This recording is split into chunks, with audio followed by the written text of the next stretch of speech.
Friday the 27th of November.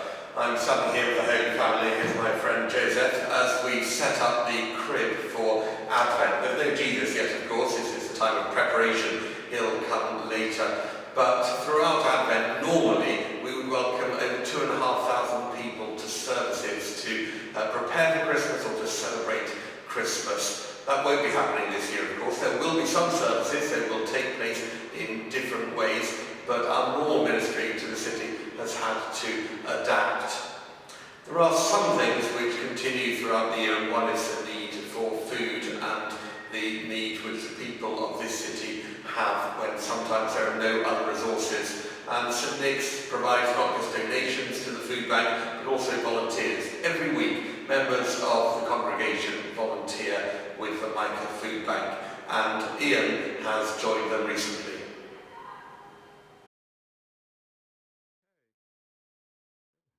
Hi everybody, Ian Grant-Funk, the Parish Assistant here, in the beautiful Micah storeroom. So Micah is the food bank that Liverpool Parish Church is partnered with, and many people from St. Nick's will work at Micah Foodbank, will volunteer, and we are constantly accepting donations outside the church, and we're one of Micah's big supporters. So we have a really strong relationship with Micah. And Micah, like a lot of food banks, tends to receive more donations during the holiday season, which is fantastic because the need is really, really high here in Liverpool. But one thing that you may know if you've ever volunteered at a food bank is that different food banks run out of different things at different speeds. And so there's certain things that one food bank may always have a lot of and another may never have enough. And so I thought that it would be an interesting opportunity for St. Nick's this holiday season to have 3 very specific items to focus on in our donations. So those 3 items are things that Micah tends to run out of, but that if everybody gave nonstop, they'd have too much. So this is something that is perfect for St. Nick's to come in and plug the gap. So the first item is toothpaste. So we give out toothpaste constantly. We have a lot of refugee and asylum seekers who come and they don't have toiletries, and it's just a really useful item. So the second item is semi-skimmed UHT milk. So we're always running out of milk, and milk is something that's in really, really high demand. And the third item is Scottish oats. So we give out cereal with every single bag that we give out. Today is Thursday, and we just gave out 300 bags here in Liverpool City Centre. We give out cereal in every bag, and the favorite cereal is always oats. So the next time that you are out shopping and you come by toothpaste, UHT milk, or oats, pick up a couple extra and bring them to church. We'll be back in person, not this Sunday, but the following. And that's a great opportunity for you to start bringing some of those 3 things for our special St. Nick's Micah holiday drive. Thanks very much, and I hope to see you soon.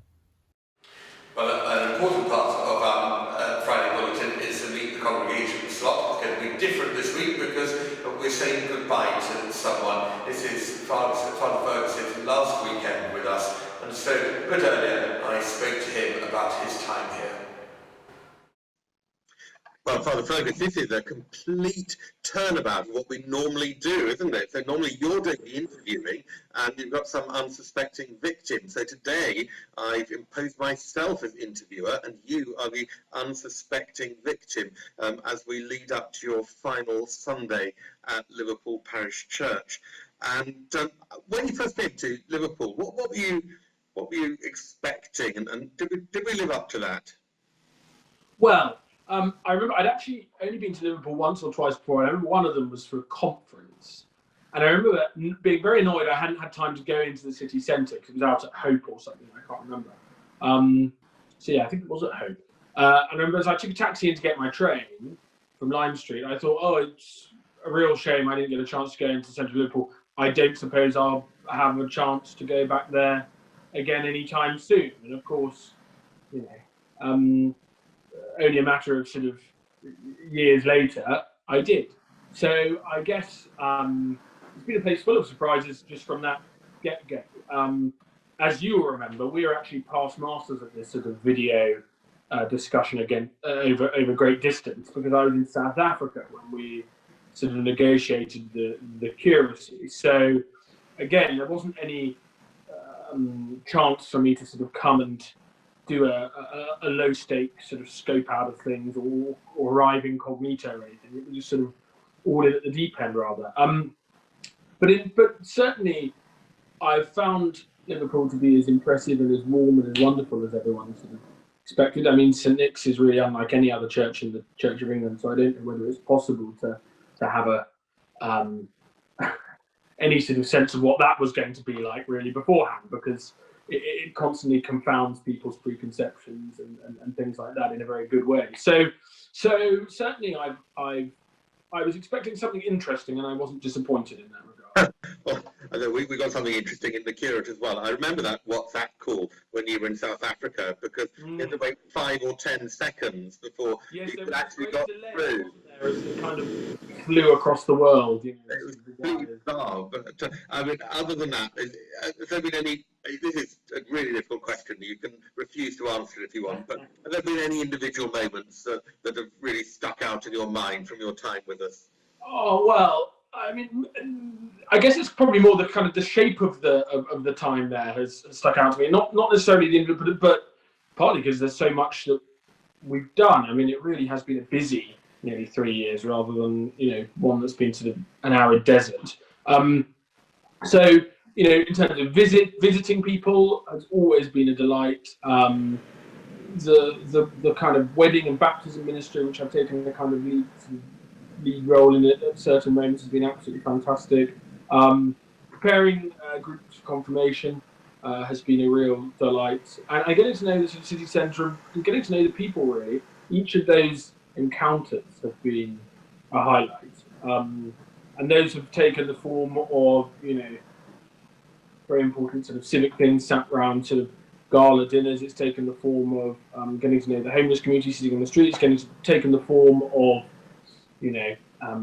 trying my, well, the Germans have a word, an anti-talent, when you're particularly bad at something. So trying my anti-talent flower arranging with the ladies there.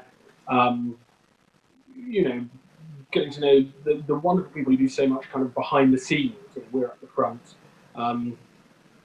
Everything from lunches to cups of tea to going to Goodison Park and all things like this. I can think of so many individual moments, but all of them are kind of characterised, I suppose, by that sort of incarnational encounter, if I was going to speak.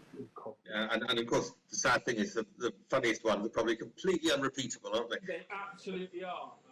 I'm afraid a lot of them involve language and incidents that perhaps aren't suitable for a notice bulletin. I mean, absolutely, and you haven't even described dinner at the Adelphi yet, which I know has been a particular highlight of your time in Liverpool. But other than stepping into a time machine, well, other than any lingering discomfort in your gut which you feel from that dinner, you'll take with you. But as you go into a post in London, what else do you think you might be taking with you from your time here with us? Oh, undoubtedly, just the kind of the fact that the churches are built on kind of strong pastoral foundations and on people, and that fundamentally what St Nick's has in abundance is a wonderful group of people from whom wonderful things happen. I'll be taking a great love of Liverpool as well. I mean, fundamentally, it's a place I'm going to be back to, and I'll be singing its praises. I know, sometimes Londoners can look sceptical or askance when Liverpool is mentioned. I will be banging a drum very loudly, telling people to come up and visit it when it's reopened for business. So I'll certainly be taking an element of that with me. Oh, and I suppose a sort of inbuilt dislike of Manchester. Maybe I'll take that with me as well. Yeah, that's very good. Well, I mean, it's very good to send you off to as Her Majesty's ambassador to the Court of St James from Liverpool. Absolutely. But we also know that you'll be back, and you and I have already talked about a proper farewell sometime in the new year, which obviously is just not going to happen at the moment. So coronavirus got in the way of that, but there we go. We'll manage. At some point. It will definitely. And we'll do it properly. So there's the congregation will see you preaching on Sunday. And they'll be sick of me by the end of this weekend. I'll be glad. Absolutely, they will. So we'll wave you properly then. But I just wanted to do this. Well, I wouldn't say this in depth, but I'm hardly parky. But this is a moment just to turn the tables on you, and we will see you this weekend in our worship and see you in the new year. So thank you very much for talking to me today. Absolutely. Well, thank you very much. It's been a joy. I think we all know that Father Fergus has had an incredible impact on our life as a church community. We'll be very sorry to see him go. He will be back in the new year to say goodbye properly, but this Sunday he will be preaching in our online worship.